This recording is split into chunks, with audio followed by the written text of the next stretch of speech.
Hi everyone, this is Yana Smakula for Paper Tray Ink, and thanks for joining me today. In this video, I'll show you how to create a set of simple yet stylish birthday cards featuring heat embossing and tone-on-tone stamping. Here's a look at one of the cards we'll be making today. This one is done in beautiful deep blue, but I will show you other color options at the end of this video. Different people tend to like different colors, so when I was making these cards and filming this video, I had different tastes in mind. I wanted to create a set of similar, yet slightly different birthday cards that are personalized in a way. And using person's favorite color is, I think, a great way to personalize a birthday card.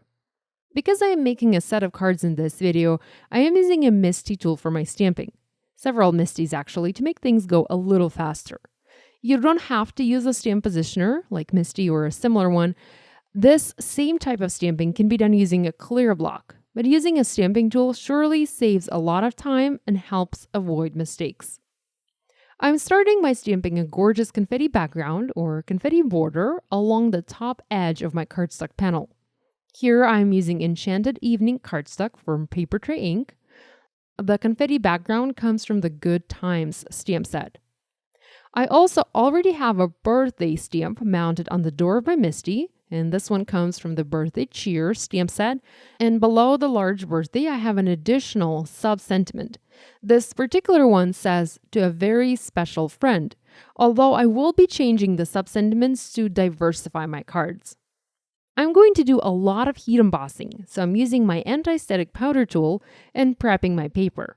Next, I'm going to ink up my images using Versamark ink. This is a clear, sticky ink designed for heat embossing, and we'll stamp the images onto the panel. This cardstock panel is cut to 4 1/4 by 5 1/2 inches, although I will be cutting it down to 4 by 5 1/2 inches later. To make sure I have perfect impression on my paper, I'm going to double stamp this image. This is the beauty of a MISTI tool. I can easily do that. You'll notice that I also have a plastic corner inside my MISTI. This is one of the MISTI corners. I'm using it here because of the confetti background. By using the corner, I am able to have the confetti background hang off the edge of my cardstock panel. Again, you don't have to use this, but it does make stamping a bit easier. Next, I'm going to use gold embossing powder and will heat set this with my heat tool. You can choose to use a different color of embossing powder if you like, maybe silver or platinum, but I simply adore the look of gold on deep blue, so I went with gold here. And once the powder is melted, you can see all of that beautiful shine. Now you can also see the powder particles from the anti-static powder tool. I'm just going to use my hand to wipe that off my paper. You'll notice towards the end of this video that I tend to use my hands a lot to wipe things off when I'm doing stamping. Now, I love this design as is. It looks very much like pre-printed stationery, especially that birthday word that is stamped on a diagonal. But I want to add to this design, and I want to make it pop. To begin with, I want to darken the top part of my cardstock panel, and to do that, I am going to use ink and an ink blending tool. Here I have an Enchanted Evening ink pad. This is the same color as my paper, and I am going to heavily blend this ink onto the top part of my panel. You can instantly see how the paper becomes darker and the entire panel already looks more pleasing to the eye. This ink blending will lighten up a little bit once the ink is dry, but it will remain one shade darker than your paper. I also want to stamp some images at the bottom of my panel to bring everything together. For this, I'm once again going to use my MISTI tool. This time I'm using a mini MISTI and images from the Blooming Cute stamp set and also one tiny image from the Better Together stamp set.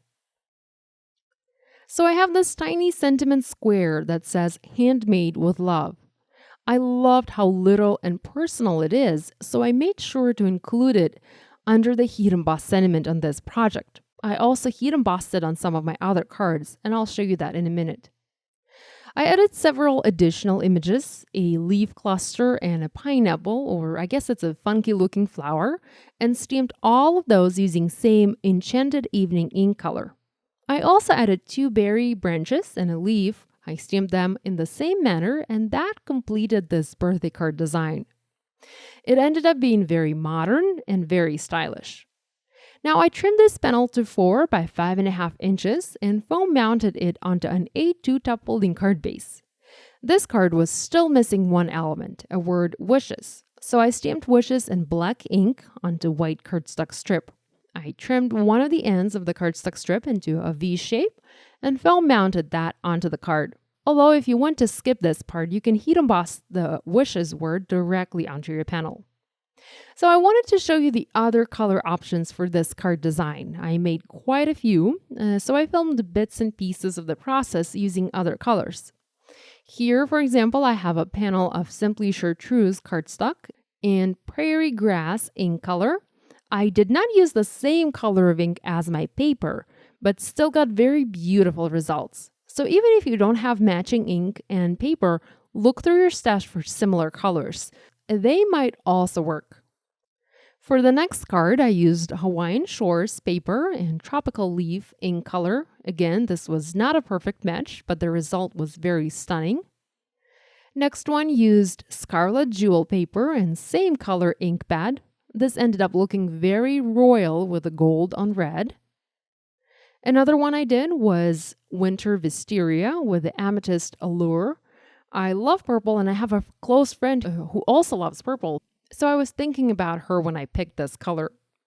And finally, the last one I did was on Raspberry Fizz paper with the Autumn Rose ink.